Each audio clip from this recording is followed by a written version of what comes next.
واعتصموا بحبل الله جميعا ولا تفرقوا۔ ناظرین سامعین، السلام علیکم ورحمۃ اللہ وبرکاتہ۔ پیغام پاکستان کے ساتھ میں ہوں آپ کا میزبان قاری سید صداقت علی۔ ناظرین، آپ کو علم ہے کہ ہر ہفتے میں ایک مرتبہ ہم آپ سے مخاطب ہوتے ہیں اور کوئی نہ کوئی اہم شخصیت یہاں پر ہماری مہمان خصوصی ہوتی ہے۔ ان کے علم سے، ان کے تجربے سے ہم استفادہ کرتے ہیں، موٹیویشن ملتی ہے، ایجوکیشن ملتی ہے، اور پھر اسی رہنمائی میں ہمارے نوجوان جو ہے وہ آگے چلتے ہیں۔ ہمارے ہی ایسی ہی ایک شخصیت آج تشریف فرما ہیں اور انہوں نے بڑی مہربانی فرمائی، بڑا انہوں نے وقت نکالا اور بڑی مسافت طے کر کے تشریف لائے۔ میری مراد پروفیسر اختر حسین سندھو صاحب، یہ کالمسٹ بھی ہیں اور ان کی بڑی خدمات ہیں اس حوالے سے، موٹیویشن کے حوالے سے، اپنے قلم کے حوالے سے، اپنی گفتگو کے حوالے سے یہ پاکستان کو سرو کر رہے ہیں۔ میں ان کو خوش آمدید کہتا ہوں۔ پروفیسر صاحب السلام علیکم۔ جی وعلیکم السلام، بہت شکریہ۔ بڑی مہربانی فرمائی، آپ تشریف لائے۔ پیغام پاکستان پروگرام آپ کو ویلکم کرتے ہیں۔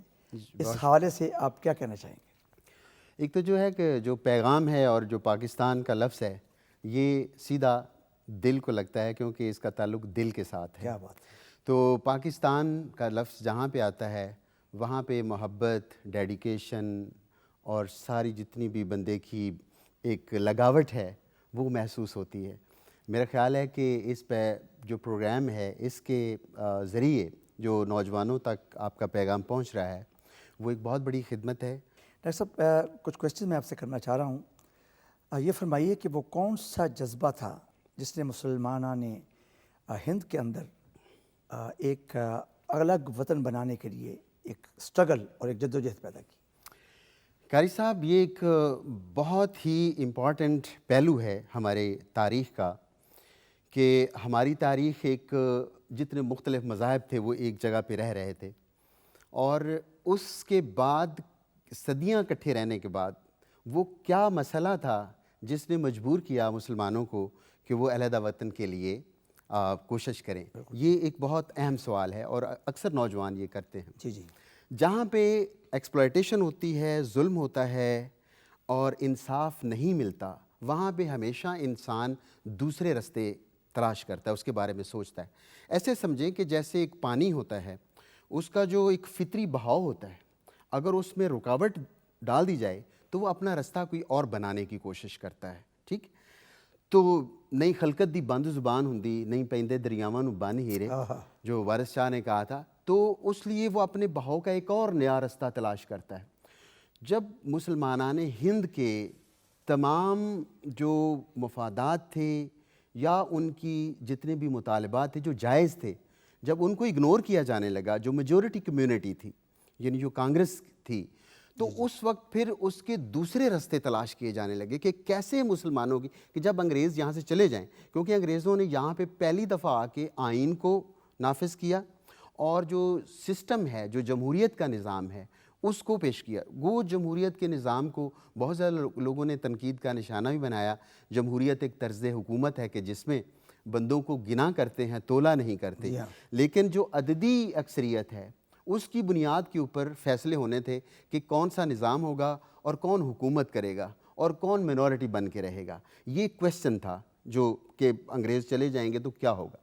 تو اس وقت مسلمانان ہند نے محسوس کیا کہ ان کے جس طرح مفادات ہیں، جو جائز مطالبات ہیں، ان کو اکاموڈیٹ نہیں کیا جا رہا، ان کو آنر نہیں کیا جا رہا۔ تو پھر انہوں نے for example all India Muslim league نے ایک مطالبہ پیش کیا کہ ہمیں جو اسمبلی ہے مرکزی، اس میں 1/3 نمائندگی دی جائے۔ ہمارے نوجوان اس کو پڑھ تو لیتے ہیں لیکن اس کی جو پیچھے جو فلسفی ہے اس کو سمجھنے کی بہت زیادہ ضرورت ہے کہ جتنی بھی لا میکنگ ہوتی ہے اسمبلی میں، وہ اگر 1/3 نمائندگی مسلمانوں کو مل جاتی ہے تو وہ کوئی امینڈمنٹ نہیں کر سکتے تھے جی، ان کو قانون بنانے کے لیے، آئین بنانے کے لیے مسلمانوں کی ضرورت ہوتی اور وہ پھر ایک بارگیننگ پوزیشن میں آ جاتے۔ لیکن جو کانگریس ہے وہ کبھی بھی 1/3 نمائندگی دینے کے لیے تیار نہیں ہوئی، جس کی وجہ سے بالآخر مسلمان جب پورے جتنے بھی اپنے آپشنز تھے ان کو ایگزاسٹ کر لیا تو قائد اعظم محمد علی جناح کی زیر سرپرستی یہ مطالبہ کیا گیا کہ اب ہمیں علیحدہ کر دیا جائے. یہ ایکسپلائٹیشن اور ڈیڈیکیشن یہ دونوں کا آپ کہیں کہ ایک مقابلہ تھا کہ ایک طرف ایکسپلائٹیشن تھی اور ایک طرف ڈیڈیکیشن تھی, اور اس کی جو بنیاد تھی اس کو ٹو نیشن تھیری کہا جاتا ہے. یہ سمجھنا ہمارے نوجوانوں کے لیے قاری صاحب بہت زیادہ ضروری ہے کہ یہ ایک جو لوگوں کا اکٹھے ہونا تھا جمہوریت کی بنیاد کے اوپر, آپ نے ایک پلیٹ فارم کے اوپر اکٹھا ہونا تھا جس کو ہم قوم کہتے ہیں, جو نیشن کی جو پلرز آف دا نیشن ہوتی ہیں, اس کی جو بنیاد ہے وہ اسلام تھا. مذہب کی بنیاد کے اوپر یہ اکٹھے ہوئے. کانگریس جو ہے اس میں میجورٹی جو ہے وہ ہندوؤں کی تھی, اس کے بعد جو سکھوں کی پارٹی تھی وہ پہلے خالصہ نیشنل پارٹی تھی, اور اس کے بعد وہ شرومنی اکالی دل پارٹی جو ہے تھی, اور مسلمانوں کی آل انڈیا مسلم لیگ جو مین جو پارٹی تھی. تو یہ ہم دیکھتے ہیں کہ وہ مذہب کی بنیاد کے اوپر اپنے آپ کو انہوں نے یونائٹ کیا, اور اس کی جو جڑیں ہیں, جو روٹس ہیں, وہ مذہب ہے, وہ اسلام ہے. تو وہ ایک اسلام کی طرف سے جو جذبہ تھا مسلمانوں میں کہ ہم ایک علیحدہ ہیں اور ہم نے سٹرگل کرنی. اب سٹرگل کس چیز کی کرنی تھی؟ علیحدہ وطن کے لیے. مطالبہ کیا تھا کہ ہم علیحدہ قوم ہیں, اور یہ فلسفی کون سی تھی؟ ویسٹرن فلسفی تھی, ویسٹرن پولیٹیکل تھاٹ کی یہ فلسفی تھی, اور اس کے تحت ہماری جتنی بھی سٹرگل تھی آل انڈیا مسلم لیگ کی وہ ایک ویسٹرن پولیٹیکل تھاٹ کی لائن کے اوپر ہوئی, اور اس میں پھر ہمارے علماء نے بھی حصہ لیا. اور اس کے کمپوننٹ اگر ہم دیکھیں تو ایک ٹاپ لیڈرشپ ہے, ایک سبارڈینیٹ لیڈرشپ ہے, اس کے بعد صوبائی سطح کے اوپر مسلمان ہیں, اور اس کے بعد وہ لوگ ہیں جو جن کا ووٹنگ رائٹ نہیں تھا. پنجاب میں مثلا 1937 کا جو الیکشن ہوا ہے اس میں صرف 3% لوگوں کو ووٹنگ رائٹ تھا. اچھا جی. اور جو 1946 کا الیکشن ہے اس میں میرا خیال ہے 12% لوگوں کو ووٹنگ رائٹ تھا. تو آپ دیکھیں کہ کتنا جو ہے یہ کم ہے. اور کچھ ہمارے ایک دوست ہیں وہاں پہ انڈیا میں مسلمان رائٹر ہیں, ہسٹورین نے, انہوں نے ایک کتاب بھی لکھی کہ یہ تو جی میجورٹی کی آواز ہی نہیں تھی جو مطالبہ پاکستان تھا, کیونکہ ووٹنگ رائٹ تو بہت کم لوگوں کو تھا. تو پھر اس میں میں نے ہماری بات ہوئی تو میں نے اس میں اپنی کتاب میں بھی لکھا ہوا تھا کہ آپ دیکھیں کہ صرف ووٹنگ کو نہ آپ دیکھیں کہ جب قائد اعظم نکلتے تھے تو جن کے ووٹ نہیں بھی تھے وہ کس طرح سڑکوں پہ کھڑے ہوتے تھے, وہ کس طرح جو ہے وہ یہاں پہ منٹو پارک میں کھڑے ہوتے تھے, وہ کیسے جو ہے وہ جذبہ تھا, اور ان کے پیچھے ایک فلسفی تھی جو کام کر رہی ہوتی تھی کہ جو قائد اعظم کو ایک عظیم ترین لیڈر کے طور پہ وہ پیش کر رہے تھی. تو یہ ایک ایسا تھا کہ ایک کمپوننٹ تھا کہ جو عوام کا تھا, جو ووٹر نہیں تھے, لیکن اس کے باوجود وہ مطالبہ پاکستان کے پیچھے کھڑے ہوئے تھے. اسٹوڈنٹس کو اگر آپ لے لیں کہ اسٹوڈنٹس آپ دیکھیں کہ وہاں پہ علی گڑھ سے وہ نکلے, اور پنجاب میں وہ جو ہے وہ مساجد کو انہوں نے اپنا بیس بنایا, اور وہاں پہ جا کے وہ تبلیغ کر رہے ہیں کہ اگر آپ چاہتے ہیں کہ آپ کا کلچر بچے, آپ کا مذہب بچے, اور آپ آزادی کے ساتھ ایک زندگی باعزت قوم کی طرح گزار سکیں, تو پاکستان آپ کے لیے بہت ضروری ہے. یہ وہ جذبہ تھا جو جس میں ایک ویسٹرن پولیٹیکل تھاٹ بھی آتا ہے, اور اس کی جو روٹس ہیں, جو بیس ہے اس کی, وہ مذہب ہے, وہ ہمارا اسلام ہے. تو ان ساری چیزوں کو لے کے, اور آپ دیکھیں کہ پاکستان کا نام ہے اسلامی جمہوریہ پاکستان, یعنی اس میں ٹو نیشن تھیری بھی ہے, اور اس کے بعد جو ویسٹرن ڈیموکریسی ہے, اس چیزوں کو ہم نے لے کے چلنا ہے جہاں پہ ہماری منورٹیز ان کو بھی ریسپیکٹ دی جائے. تحریک پاکستان کے دوران ہماری لیڈرشپ کا کیا کردار تھا؟ لیڈرشپ, میں اکثر ایک فکرہ بولتا ہوں کہ جو اچھا فالوور ہوتا ہے وہی اچھا لیڈر بنتا ہے. بے شک. اگر اچھا فالوور نہیں ہے وہ اچھا لیڈر نہیں بن سکتا.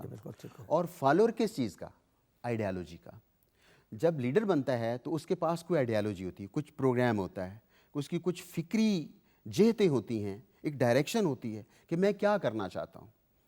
اس کی جو الٹیمیٹ ڈیسٹینیشن ہے, منزل اس کے سامنے ہوتی ہے کہ میں نے اس منزل کے اوپر پہنچنا ہے, اس کے پیچھے یہ آئیڈیالوجی ہے. آئیڈیالوجی سے مراد پہلے وہ ٹارگٹ سیٹ کرتا ہے, پھر اس کو اچیو کرتا ہے. جی, اور وہ ٹارگٹ کا تعلق اس کی اپنی ذات سے نہیں ہوتا, بلکہ اس کا اپنی قوم کے ساتھ, اپنی دھرتی کے ساتھ, اپنے ملک کے ساتھ ہوتا ہے. قائد اعظم محمد علی جناح, آپ دیکھیں ان کو کسی چیز کی کمی نہیں تھی. اس کی جو ہے وہ صبح اٹھتے تھے, 99 شوز کے جوڑے ان کے پڑے ہوتے تھے, اور ایک نظر وہ ایسے اشارہ کرتے تھے, نوکر ان کے سامنے رکھ دیتا تھا.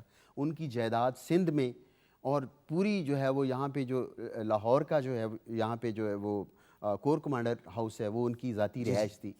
بمبے میں ان کی رہائش تھی, کراچی میں, وہ ان کو کسی چیز کی کمی نہیں تھی. ٹھیک ہے. اور اس کے بعد ان کو پیشکشیں ہوئیں کہ ہم آپ کو پرائم منسٹر بنا دیتے ہیں انڈیا, ہم آپ کو یہ عہدہ دے دیتے ہیں, لیکن انہوں نے آزادی کو ترجیح دی. اور بیماری سب سے انسان کو جان پیاری ہوتی ہے نا, کہ ان کے ڈاکٹر نے کہا آپ کو ٹی بی ہے، تو انہوں نے کہا بتانا نہیں ہے کسی کو. ٹھیک ہے، انسان کے لیے جان، اولاد، مال، یہ تین ہوتی ہیں نا. اولاد قربان کی، دینہ کو قربان کیا، اپنی نیشن کو ٹائم دیا، اپنی جو ازواجی زندگی اس کو انہوں نے بالکل ترجیح دی نہیں دی، اور اپنی آزادی کو ترجیح دی. اس کے بعد مال اپنا قربان کیا، عہدے قربان کیے، اور اس کے بعد اپنی جان قربان کی. انہوں نے کہا کہ کسی کو بتانا نہیں ہے میں ایک سٹرگل کی طرف جا رہا ہوں. تو وہ قائد اعظم محمد علی جناح سیکریفائس کیا، ہر چیز سیکریفائس کیا، اور ان کے سامنے ایک ویژن تھا، ایک فلسفی تھی جس کو وہ لے کے آگے اپنی منزل، اپنے ٹارگٹ کی طرف بڑھ رہے تھے. اور کوئی بھی شخص جو دنیا کا جو ریشنل ڈائلاگ کے اوپر یقین رکھتا ہے وہ جناح کی شخصیت کو اگنور نہیں کر سکتا.